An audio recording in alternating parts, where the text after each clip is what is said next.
इनकी तरफ से 500 रुपए की राशि सहयोग राशि इस कोया पुनर् समिति के लिए प्राप्त होती है और बदामी गज्जाम बेरखेड़ी इनकी तरफ से 101 रुपए की राशि प्राप्त होती है।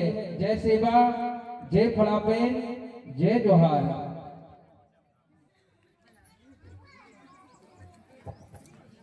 गुमान साहब के टाटरा गुरुजी को 100 रुपए, कलाकारों के लिए 100 रुपए की राशि प्राप्त होती है। जय सेवा, जय फड़ापेन, जय जोहार जोहार।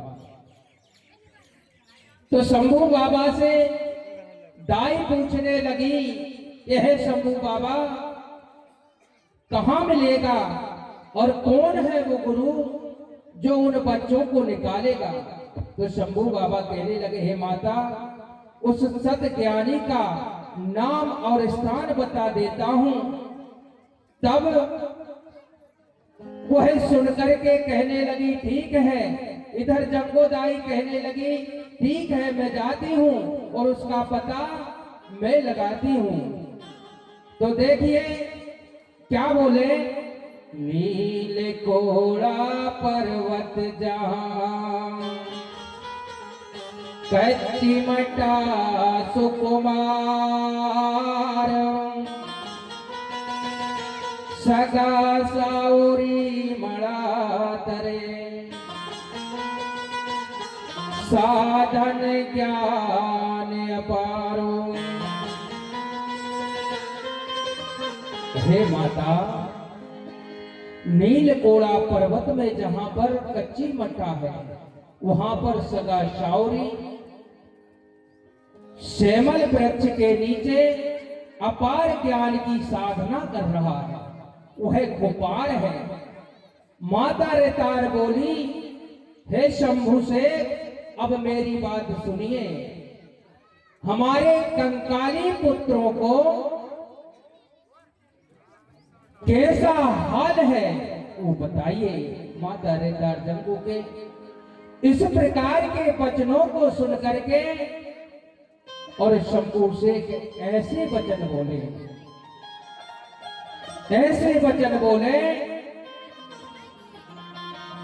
हे माता सुनो, जिस कारण से मैंने उनको बंद किया है या 12 वर्ष की सजा सुनाई है, हे माता, तुम्हारे पुत्र बहुत जिद्दी थे, क्रोधी थे और उद्यमी थे। हे माता गौरा, मैं उन्हें कष्ट देना नहीं चाहता था, लेकिन मुझे ये कष्ट देना पड़ा क्योंकि मेरी मजबूरी थी। अगर मैं इन्हें बंद नहीं करता तो आगे चल करके वो और उदंडी हो जाते और उद्यमी हो जाते और शैतानी हो जाते। इसी कारण से मैंने उनको सजा दी और कोली कछारगढ़ गुफा में बंद किया है। मेरे मन में ऐसा विचार आया कि कंकाली पुत्र सजा को पाकर ही सुधरेंगे, ऐसे सुधरने वाले नहीं हैं। वहां पर मैंने एक बहुत हिंसक प्राणी को भी तैनात किया है जो उनकी देख रेख करेगा, यानी जिसे राय की धन के नाम से जाना जाता है, उस राय की धन को मैंने वहां पर तैनात करके आया हूं ताकि कोई भी हिंसक प्राणी उनकी किसी भी प्रकार का कष्ट ना पहुंचा सके। इस प्रकार से शंभू बाबा जंगोदाई को समझाते हैं, बताते हैं और कहते हैं, माता, अगर आप इन कंकाली पुत्रों को तत्काल या जल्दी छुड़ाना चाहती हैं या चाहती हो तो इस समय पर कोई सत्य ज्ञानी पुरुष की खोज करो, सत्य ज्ञानी पुरुष की खोज करो जो उनको निकाल सके, छुड़ा सके, कंकाली पुत्रों को गुफा से बाहर निकाल सके। ऐसा शंभू बाबा दाई जंगों को कहते हैं और ये किसी साधारण मनुष्य के बस की बात नहीं है। साधारण मनुष्य तो उस गुफा के इर्द गिर्द भी नहीं भटक सकता। इस कारण है माता, आप जाकर के सत्य ज्ञानी पुरुष की तलाश कीजिए, जिससे तुम्हारे पुत्र कोयली कछारगढ़ गुफा से मुक्त हो सके। जो उनको अच्छा सत्य ज्ञानी गुरु मिलेगा, वही कंकाली पुत्रों को मुक्ति दे सकता है। ऐसी वाणी के द्वारा सत्य ज्ञान देगा। और कहते हैं, शंभो से के सन सुन बचन,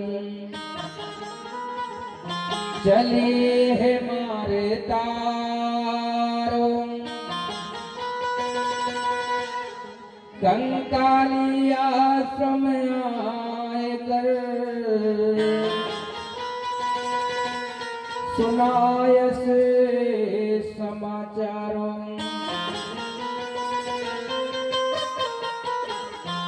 अपने गोठों में आकर के उस सारी सखी सहेलियों को सुनाया कि अब मैं शंभू शेख के वचनों को सुनकर के आई हूं, और उन्होंने कहा है कि वो ज्ञानी पुरुष वही नीलकोड़ा पर्वत में कहीं तप साधना कर रहा है, सेमल वृक्ष के नीचे बैठा है। अब मैं उसकी खोज करने के लिए जाऊंगी। इस प्रकार के वचन सुन करके वह सहेलियां सखियां भी कहने लगी, माता हम भी तुम्हारे साथ चलते हैं। जंगोदाई कहने लगी, नहीं, तुम इस गोठूर का, इस आश्रम का कार्य देखो, मैं ढूंढ करके पता करके आती हूं कि ऐसा सत्य ज्ञानी पुरुष वो कहां पर तप साधना कर रहा है। मैं उससे अर्जी विनती करूंगी, और अर्जी विनती करने के पश्चात मैं उससे कहूंगी कि हमारे 33 बच्चों को उस गुफा से बाहर निकाले। इस प्रकार से माता जंगो अपनी सखियों को समझाती है, और क्या कहती है कि बहनों, मैं बहुत जल्दी कोशिश करके और उन अपने 33 बच्चों को अवश्य निकलवाऊंगी। और वहां से माता जंगो निकल जाती है। उस ज्ञानी पुरुष को खोजने के लिए नीलकोड़ा पर्वत की तरफ निकल जाती है। और इधर कली कंकाली भी विचार करती है कि क्यों ना मैं भी जाकर के और खोज करूं।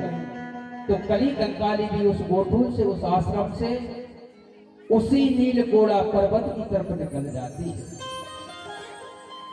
तो इस चर्चा को हम कल सुनेंगे। कल 33 देवताओं की मुक्ति गाथा, कल मुक्त होंगे देव, क्योंकि समय पूर्ण हो गया है। तो हमारे राजा रानी ज्योति प्रज्वलित कर लेंगे, और सभी सगा मातृशक्ति पितृशक्ति अपने अपने स्थान पर खड़े हो जाएंगे।